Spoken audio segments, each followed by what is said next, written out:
so we can get that down. I will be sending everybody a PDF of the slides, so you'll have all the notes. And there's some like romance beat sheets in that. Hello, Regina. Leah. Oh, this is great. Okay. Well, all right, we're a couple minutes in, so I think we can start. Let me queue up my lovely PowerPoint presentation. Slideshow. Come on, slideshow. From the beginning. Okay. And I don't know, Jean, for some reason you're showing up still on my video. Can you shut down your video temporarily just to see how that goes? Thank you, Jean. All right. Yay. We'll bring you back at the end. All right. Oops, that's not the beginning. Romantic subplot. Okay. So my name is Kirsten Weiss. For those of you who don't know, I just realized recently that I've got a book coming out at the end of the month. It's going to be my 69th cozy mystery. And I have learned a lot in the writing of 69 books. I'm not perfect. I still make mistakes. There's always things to learn. And I keep going to classes myself.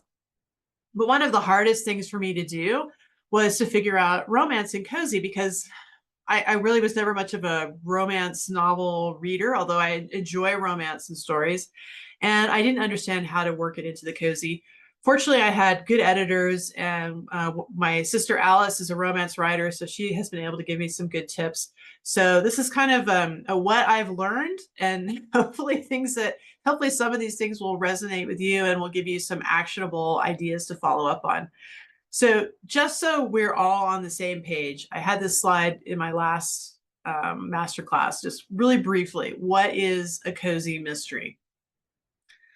Well, a cozy mystery is just that. It evokes the emotion of, or the feeling of cozy. It's not terrifying. You don't see blood or gore on the page. You don't see sex on the page typically either. Normally, there's an amateur detective. The story is set in a small community, usually a small town.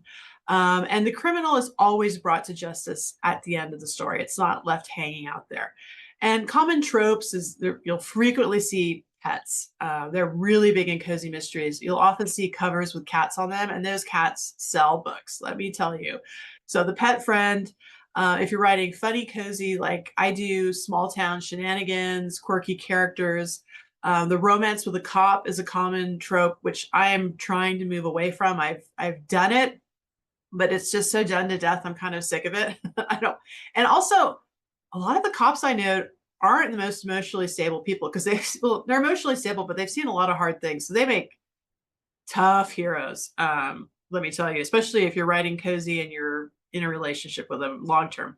And then frequently they will have culinary elements, like there'll be baking mysteries with recipes in the back of the book, like my Tea and Tarot series.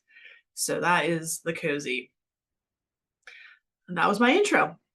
So I'll be talking about some Greek mythology and how that might play into writing romance and cozy and writing romance in general.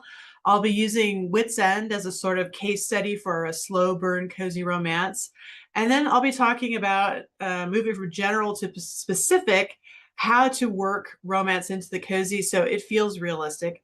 And I think, especially because when you write cozy, if you're writing a series, you're going to see these romantic characters over multiple books. And so we really want the relationship to feel, well, cozy. So we want it to feel strong and solid and comforting.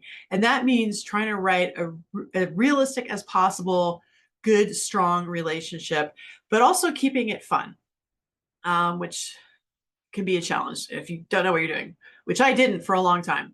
Anyways, and we'll be talking about erotic and cozy, and if you can have a little bit of that, I think you can. And then we'll do a Q&A at the end. Okay.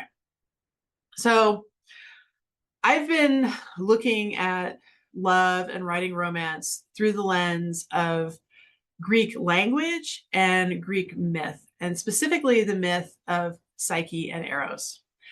Eros is the Greek word for passion, but the Greeks actually had many words for different types of love because they did not see love as a single emotion. They saw it as a range of emotions. So let me start with the myth of Psyche and Eros.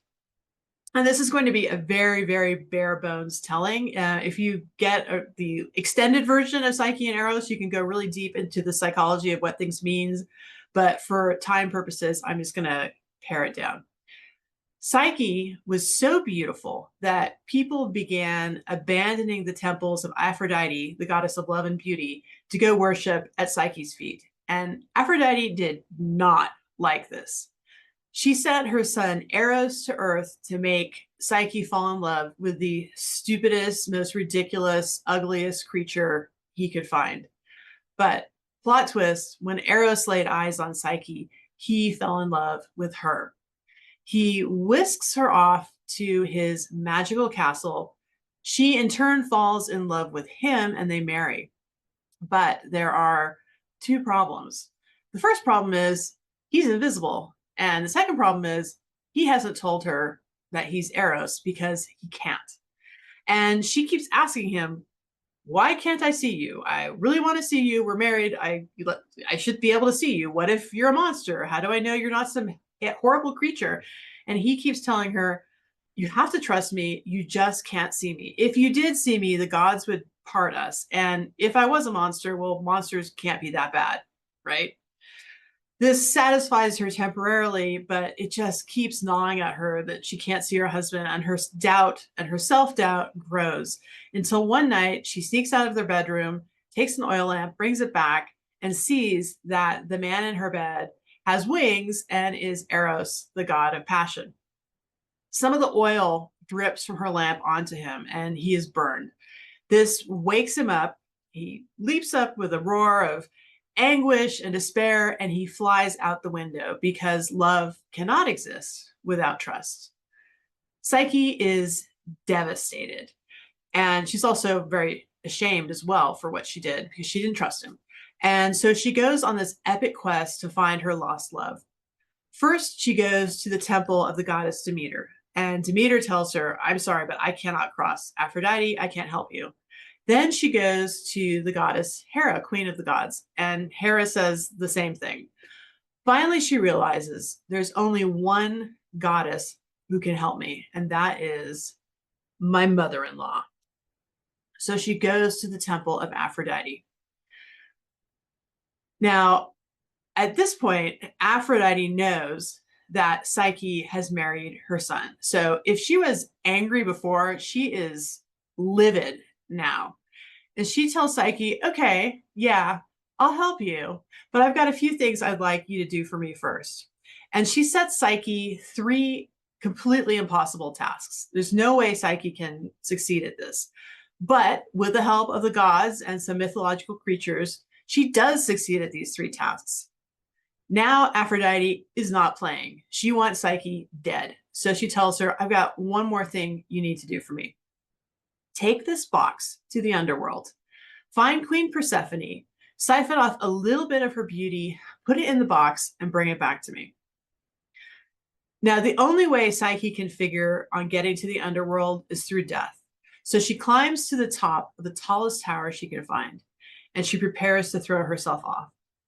As she's looking over the tower's edge, watching the birds wheel below her, the tower speaks to her and says, whoa, whoa, whoa, stop.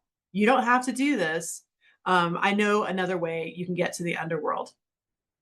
The tower gives her directions to the underworld. She follows them and she succeeds. She gets to the underworld. She finds Queen Persephone.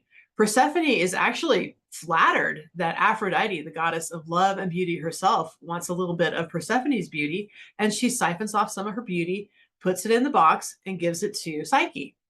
Psyche leaves the underworld. Success is at hand, except she can't resist looking inside the box.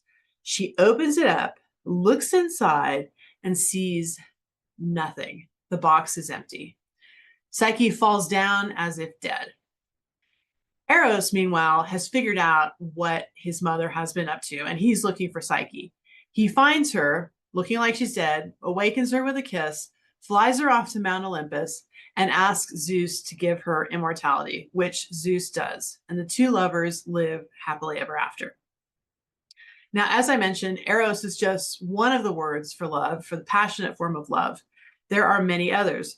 There is ludos, which refers to the early stages of love, of like flirtation and excitement, when everything's fun and games. There's a lot of witty banter. There's also philia, which is the sort of love between friends, comrades, and siblings. And the emphasis there is on like loyalty, just the comfort and the solidity of that. There is philautia, which refers to self-love. Now, Aristotle differentiated between healthy self-love or self-esteem, which enables us to give love more freely to others, and the unhealthy type, narcissism. What else? Oh, agape. Agape is selfless, spiritual, unconditional love. It's the kind of love without expectations. And finally, pragma, which is the long-lasting love, the sort of love that develops over time between, for example, a married couple that stands the test of time and of life's trials. Myths are really squirrely things, and they never have just one meaning. And the myth of Eros and Psyche is the same. There's no exception to it. So, for example, Psyche means soul in Greek. So on one level, we have this idea that the human soul is so beautiful that the goddess of love and beauty herself pales in comparison. And then what was with that box? Why was it empty? Does that mean that beauty is more than skin deep? But the backbone, I think, of the story is Psyche's journey, or the soul's journey to love. Initially, she doesn't trust herself. And she has a lot of eros, and she has a lot of ludos with eros. So she literally has eros. But anyways, but she doesn't have the philia. She doesn't have the self-love. She doesn't have selfless love. And so they don't have that long-lasting love, and everything blows apart. She has to go on this journey of trials and tests, and she has to grow and become stronger. She has to face death itself, and she has to die to her old self in order to be capable of experiencing that long-lasting love with eros. And I think there are two lessons in this for writers. The first lesson is we need to show that journey, because our heroes and heroines are not going to start out perfect, and they're not going to end up perfect either. They're going to have to grow, like Psyche grows, so they can experience that. And we need to show that. And I also realized, sorry, those are all the Greek words for love. I got so into my story, I forgot to move forward. I also realized that all of these different types of love, the eros, the passion, the flirtation, the friendship, the selfless love, and the self-love are required to get to that happily ever after, at least on the page. And I think in reality too, we need some of all of that. And so as we're writing our stories, we need to show all of that. Okay, which brings us to my case study, Wit's End. I chose Wit's End because it shows a slow burn romance over a series of books, and it also shows them operating together as a couple. I used the three romance tropes that were most easy for me to identify in Wit's End are richest guy in town. Arson is literally the richest guy in this little town, and he's very wealthy. Friends to lovers, they've been friends since childhood, and eventually they become, lovers and get married. And then opposites attract, because Arson is chaos in action, and Susan is very controlled. She's always planning out her day. So they seem very opposite, but it works. When I was first planning out this class, I was going to give you a list of romance tropes, but there are just too many. I mean, there were like hundreds of romance tropes I could find.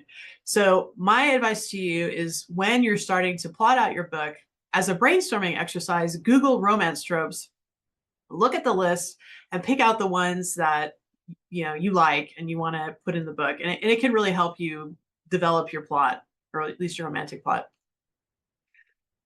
So romance in Wit's End, in some ways, it's very typical of cozy. In some ways, it's not. It's typical in that it's a slow burn over multiple books.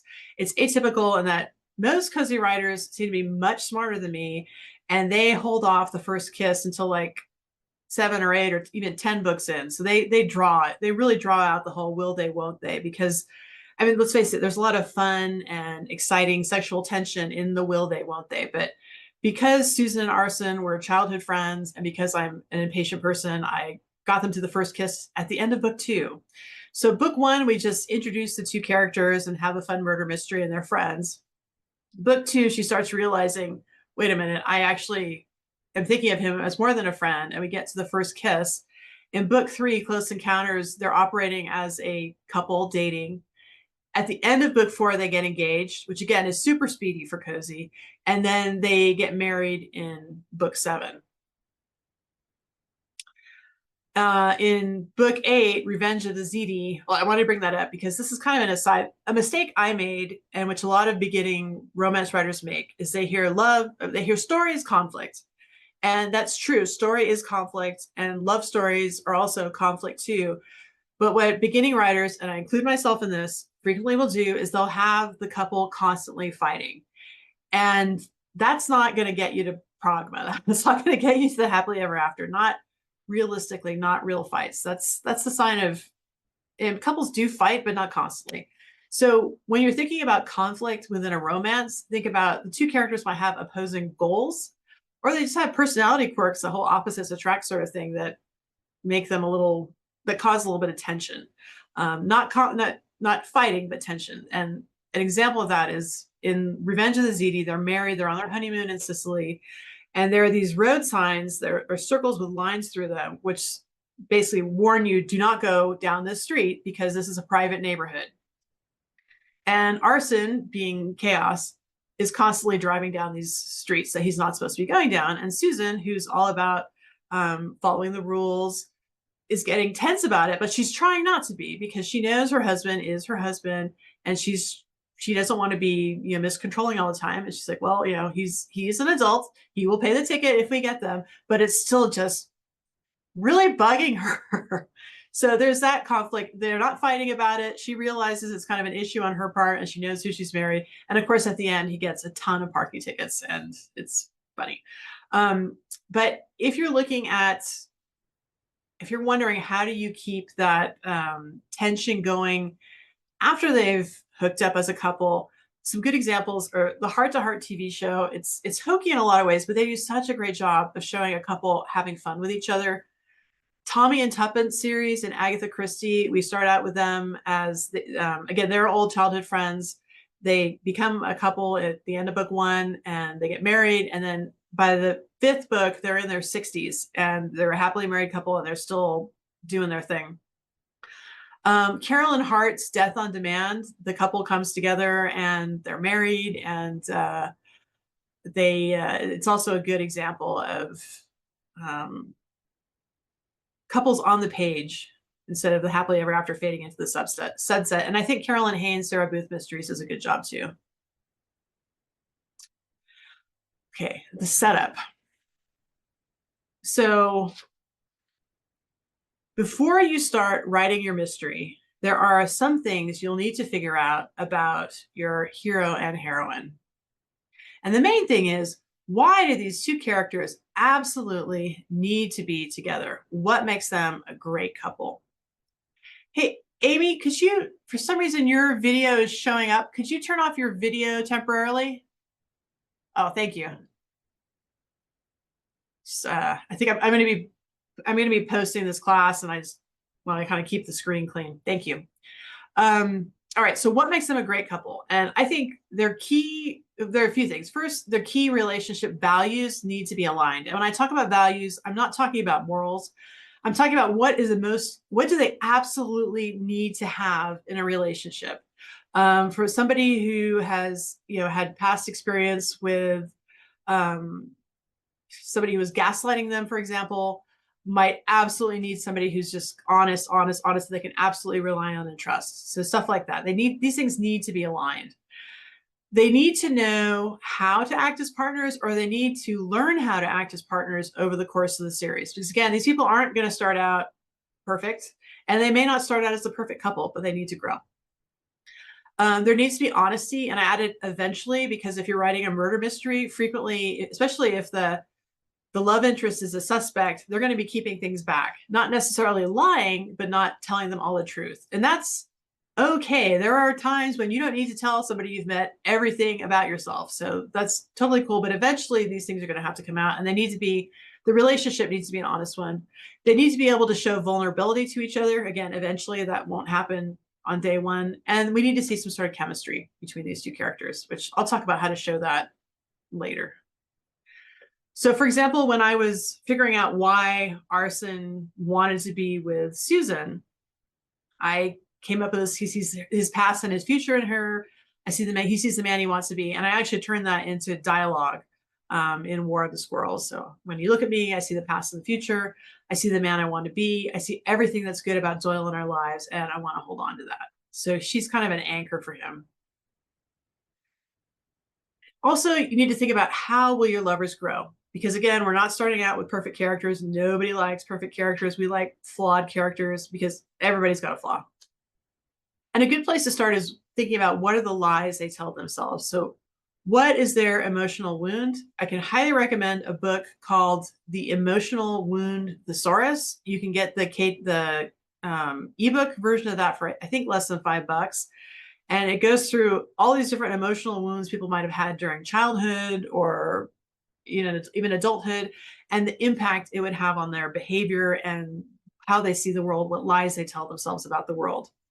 And so what misbeliefs or lies they tell themselves drive their actions, what past events cause them to believe it, what do they fear, how do they show it, how do they overcome it, and list all the internal conflicts you can think of that might stem from that wound. And there should be more than one, because throughout the course of the books, you want to see, I like to show development in each book. So there's movement forward, but there's no perfection at the end of the first book, and there's no perfection at the end of the second book. They're just getting a little bit better. It's kind of like I've discovered when in self-development, you figure out one problem and you're like, oh, I'm not going to do that again. And that like lifts this rock off of you. But then some other problem comes up. That rock is lifted. So it's kind of like you're moving in this spiral towards the center. So I think it's very real. And that's how you keep things going. But it means you're going to have to think of things up front in book one, about what these challenges are for both your lovers. So for example, Susan and Arson Whitsun, Susan is very high anxiety, and she needs to control her world, but not the people in it. And she uses this with her planners. Everything is scheduled out to like the last minute. Arson, on the other hand, is chaos in action. He led a very chaotic childhood. He was an orphan as a young kid. And as an adult, he's come to appreciate the benefits of rules and restrictions. So sort of controlled chaos, but he's still very chaotic. Susan grew up with overly controlling and, in fact, oppressively controlling parents. So for her ability to control her own life is freedom. But a part of her appreciates Arson's style of freedom and spontaneity. They grew up together. They trust and care about each other. So they had that philia, that friendship. And over the course of the series, Arson becomes more responsible and Susan loosens up, but the growth takes time. So for example, in the beginning of the series, Susan is dealing with debilitating anxiety attacks. They don't happen all the time. They're always kind of this, she describes it as this dark shadow that she's just waiting for it to happen. And midway through the series, Arson helps her with that because he was in the military. He's dealt with friends who had PTSD, and well, it's not the same, it's similar to what she's going through. And he's able to help her through it. And eventually the dark shadow goes away, but she's still very controlling because she will never give up her planners. Okay, so the romance beats. When you're writing a standalone novel, the subplot is usually very closely aligned with the plot. And I include the romantic subplot. Like, for example, the romantic hero might be a suspect. So that would make it very closely aligned with the murder plot because she's trying to solve the murder, but she's attracted to this guy. If you're writing a series, though, you can't do that in every book.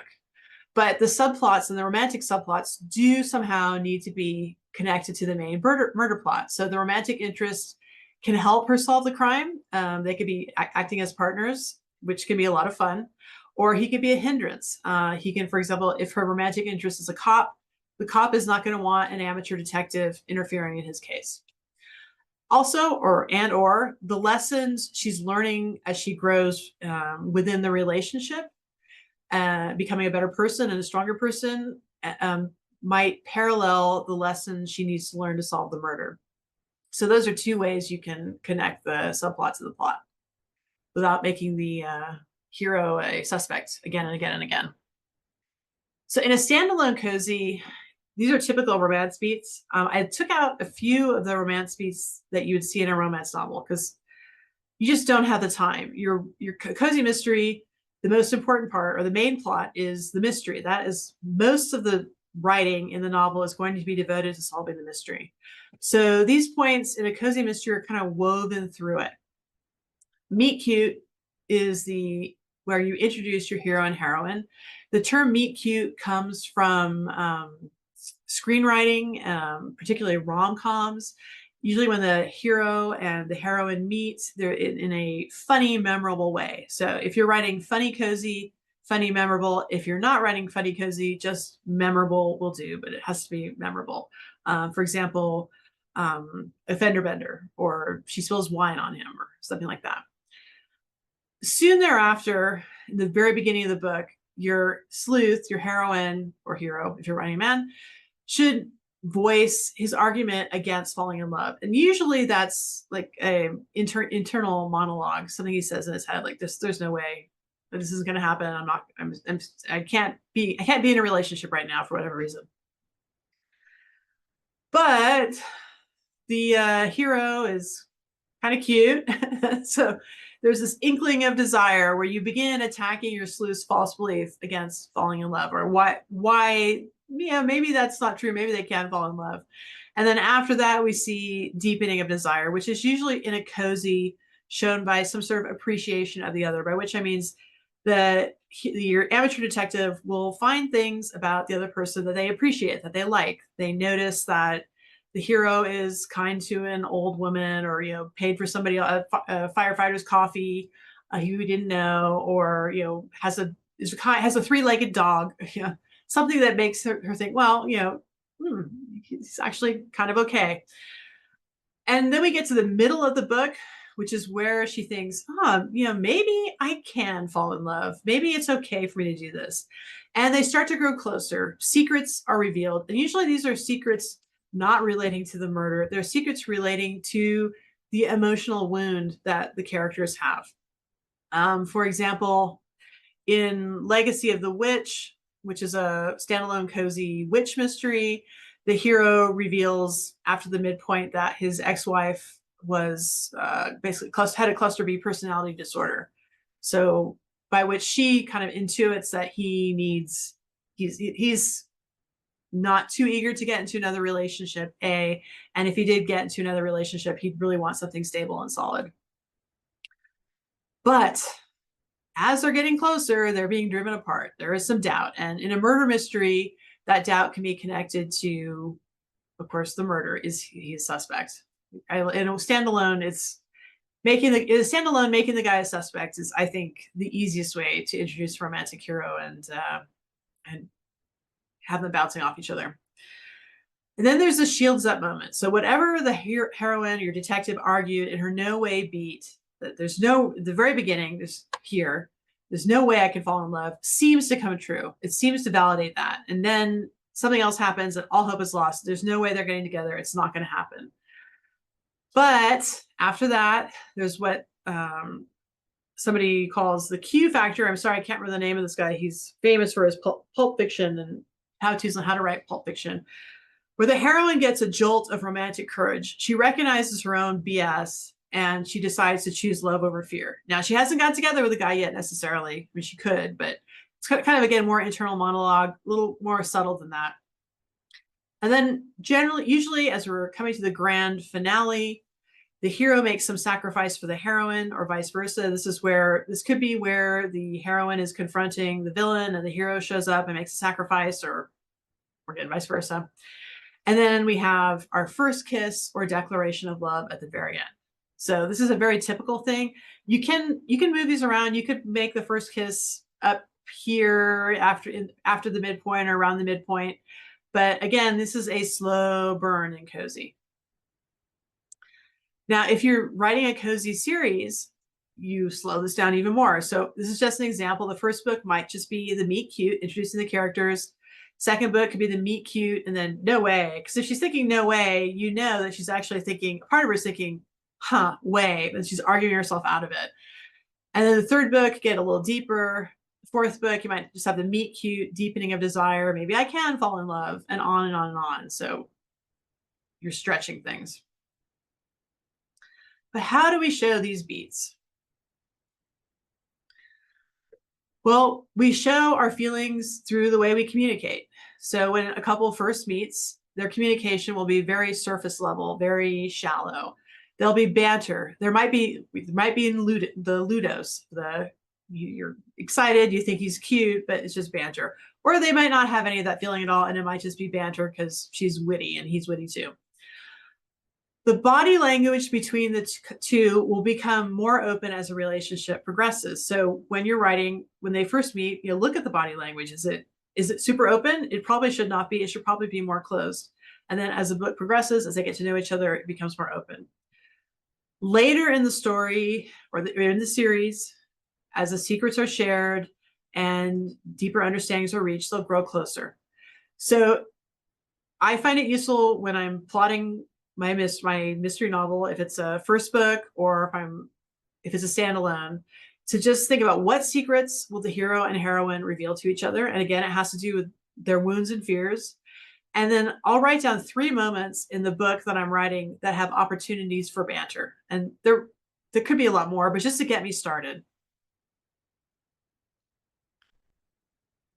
I also think about, what do they like about each other? So again, initially she'll start noticing things she likes about the hero, and this will just be in her inner monologue. Later, she will verbally express her appreciation for him. She'll say thank you for the things he does. She might reciprocate with kindnesses of her own, maybe bringing him a cup of coffee when he's working, or I was going to say rubbing his shoulders, but that would be much later in the book. Because again, slow burn cozy. So as you're plotting your book, list out 3 ways your hero can show appreciation for her and your heroine can show appreciation for him. And you might not use all these in one book. In fact, you might not use any of them in the first book, but it's a nice exercise to get you going. And it's nice to have those things in your pocket as you're writing. Laughter. So the couple that laughs together frequently becomes a couple because laughter releases bonding chemicals. And people who can laugh together tend to hold similar worldviews. So again, as you're plotting, list out a few ways that your couples can laugh together.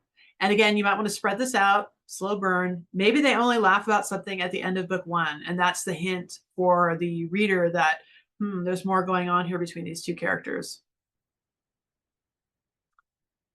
Now, eroticism. When I told you in the beginning, there's no sex on the page, and that is generally true in cozies. But I think of eroticism when I'm writing as simply physical attraction versus love. So I think you can have that because you can be a character in a cozy can be physically attracted to somebody. It just can't be raunchy in a cozy. And it needs to have emotion attached to it. So when their gazes meet, there needs to be a physical reaction. Like her heart might catch, but she needs to feel something emotionally as well. If she catches him looking her up and down, again, she might feel his gaze raking her skin, but she has to feel something too. Maybe she feels annoyance, and that's fine in the beginning, but she needs to feel something.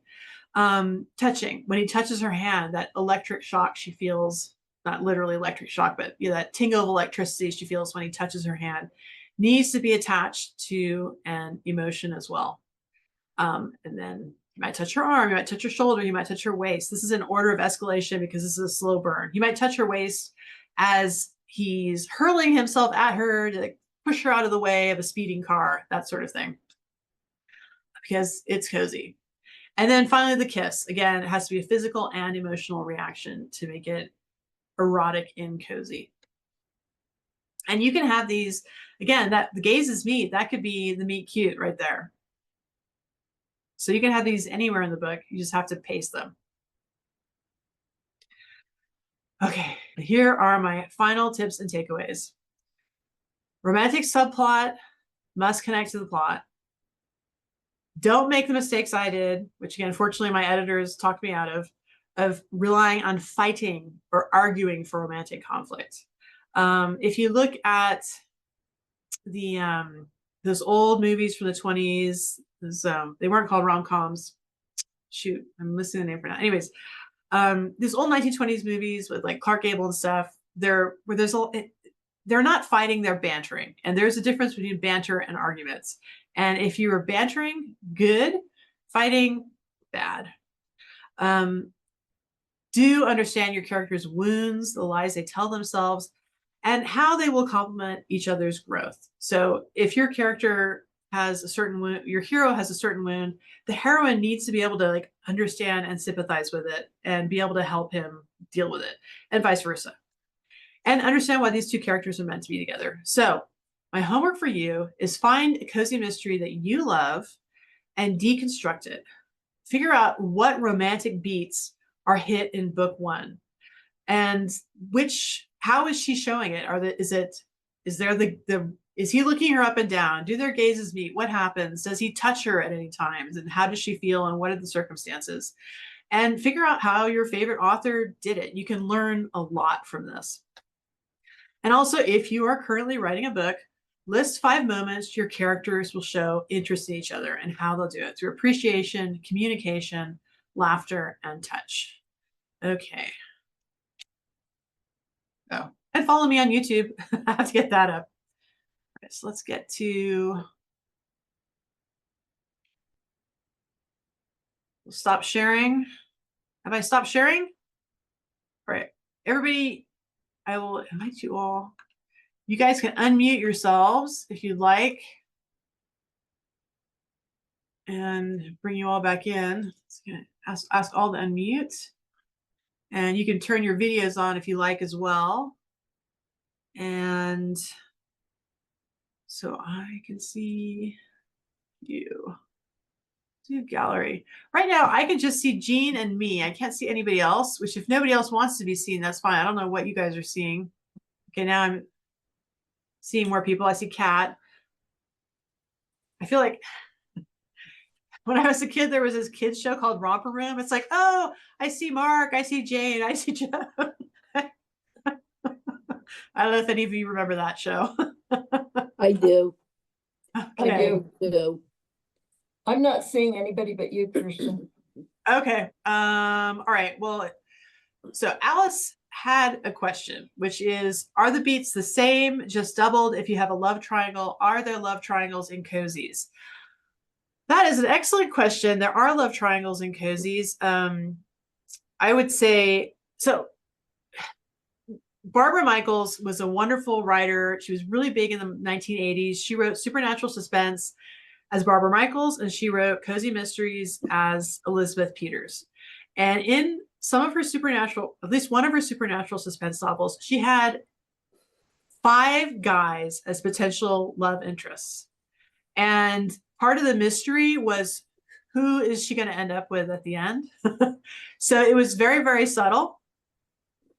So she didn't really double the beats. I mean, everybody had to meet cute. Everybody had like a little bit of interest, and so, there's maybe some appreciation, but it wasn't like one for one, like every guy got every beat. And you started to see like one of the guys got all the beats. So as a romance writer, romance writers could probably know right away, she's going to end up with him because he got all the beats and these guys didn't get all the beats. So for me, like I tried to do that in Legacy of the Witch, and I kind of narrowed it down to 2 guys who had more beats than others, but one guy had all the beats, and he was the one that she ended up with. So as a romance writer, I love the kitty cat.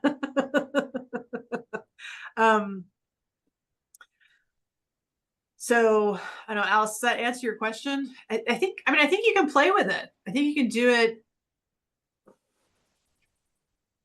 because I think if you're trying to create a real romance, if she's going through all the beats with every guy, then she's kind of nuts. I mean, it's not. It doesn't seem very mature. You're like,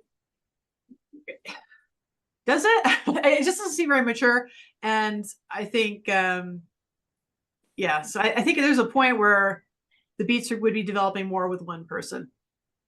Okay, Regina. Oh, It Happened One Night. Yes, thank you. That is a fantastic, fantastic movie to use as a to look at for, especially for the witty banter. Okay, Gina. I'm glad you enjoy my paranormal museum books. My paranormal museum books, Maddie has not figured out how to be in a relationship yet, but she's going to in the next one, which I'm working on now. So she's been bouncing between these two different guys. And it's her problem, frankly. But that's okay. All right. So what other questions do we have? And again, feel free to unmute yourself. You can unmute yourself if you want and just ask me. Or you can put it in the comments, whichever you're comfortable with.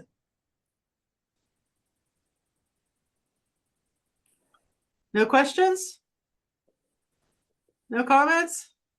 I have wowed you with my brilliance.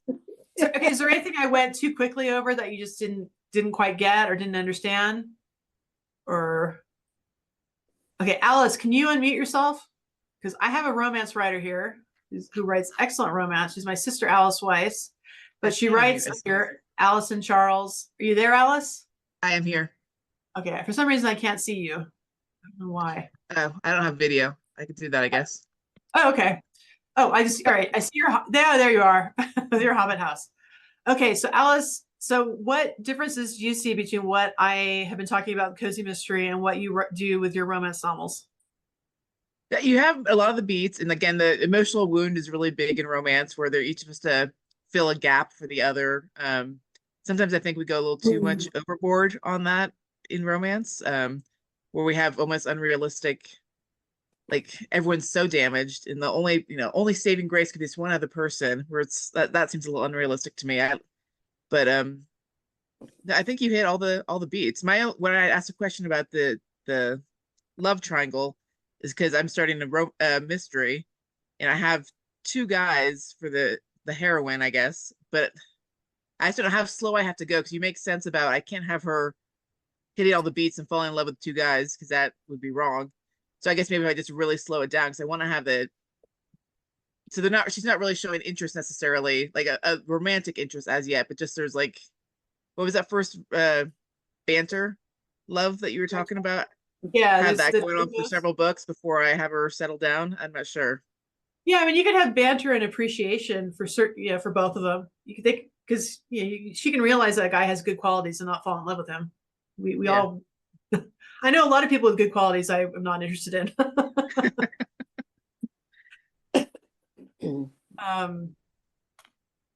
Yeah, I'm thinking of how that sort of related to my favorite romantic couple is, Pride and Prejudice.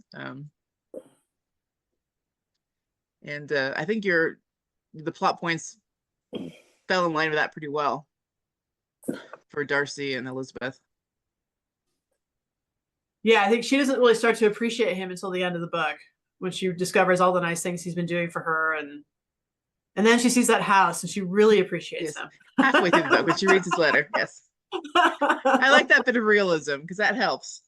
The guy's handsome and rich. Yeah.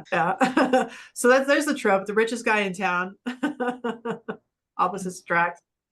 So what about you? So Jean is a friend of mine. She's also a romance writer, excuse me. So what differences do you see between cozy and straight romance?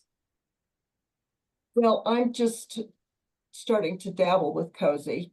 And so I still need to figure out how to put in red herrings and that sort of thing. My 5-book series does have some mystery and suspense in each one of the books, but not necessarily cozy, although they are small town. So I'm wanting to change it up a little bit and do still keep with my historical and weave more mystery into it. So I can see where it'll be a nice merge of the two. And I think you did a good job in hitting the beats there. Okay. So I saw Holly mentioned about meet cutes, and does that have to develop into something more? And I was thinking about your Teen Tarot series, and you definitely have a meet cute for Hyperion and Abby, but yeah, they are purely platonic. So I think the idea of the meet cute can just be for lots of different characters. Have a, and they're the two main characters, so their meet has to be something special. Yeah, in my buddy story, I have two buddy story mysteries, and one is with my Teen Tarot series with Abigail and Hyperion. Hyperion's gay, so he's not interested in Abigail at all. But they have a meet cute because they're buddies. And I was thinking about it, like with the meet cute is, so I should say, when the meet cute happens in every book if you're writing a series, because even though the hero and the heroine know each other, the reader might not know them. So we want to see a fun introduction every time those two meet up in chapter one. Obviously they're not always having fender benders or spilling tea on each other. It could be, he with Arson, it was easy because I made him such a chaotic character. He was always up to some shenanigans. And so usually like his meet cute would be, he was in the middle of something he shouldn't have been doing. And Susan would be like, or something like that. So it takes a little more thinking to do a meet cute in book 4, but it can be done. You just have to figure it out. And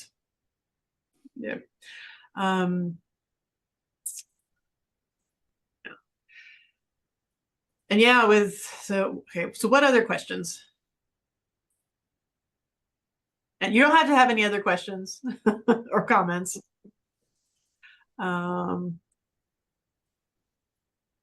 Oh, good. Yeah, I really love so P. Hay says the deeper dive into the Greek psyche, Aerosmith, and the different types of love was intriguing. And yeah, I really do think that the more I think about it, the more I think you do it all kind of fits together. All these different types of love fit together as a puzzle so that you can get to the long-lasting love. And it's nice because with Cozy Mysteries, because you can build it out over multiple books, you can start showing all these different things developing, the friendship and the loyalties and the flirtation and the selfless acts. And you can do it in a romance because it's just the romance novel is just about the romance. So you have the time to build those things in as well. But Cozy's, I just find a lot of fun for that. So, all right. Well, it's been, yes, I will be sending everybody who registered a PDF of the presentation. So you'll have all of that if you want to review it. And I'll send that out today. And so just watch your email. It's going to come. I think, I can't remember how I did it last time, but watch your email. Either it'll be from me or from Zoom. You're very welcome, Amy. Well, it's great to see everybody. And thank you for coming out. And Jean, let's talk more about what you want for the presentation I'll be doing for you guys next month for your group. Okay. And okay. I can modify this and talk more about clues and stuff too. So we can. Okay. Yeah, if you want. Great. Yes, okay. Absolutely. Okay. Thank you so much. Really appreciated it. You're very well. Well, it's great to see everybody. Amy, great to see you. I'm glad you're able to make it on short notice. And I hope to see you. Oh, one more thing. So I'm not going to do one in March because I've got a bunch of conferences I'm doing in March and stuff, but I will do another one in April. So I don't know, in honor of April Fool's, should I do comedy or is there April Fool's comedy? Okay. All right. It'll be after April Fool's, but all right. Comedy in April. Good. Okay. All right. Well, I hope to see you guys then. Have a wonderful rest of your day. Thank you. Bye. Bye-bye.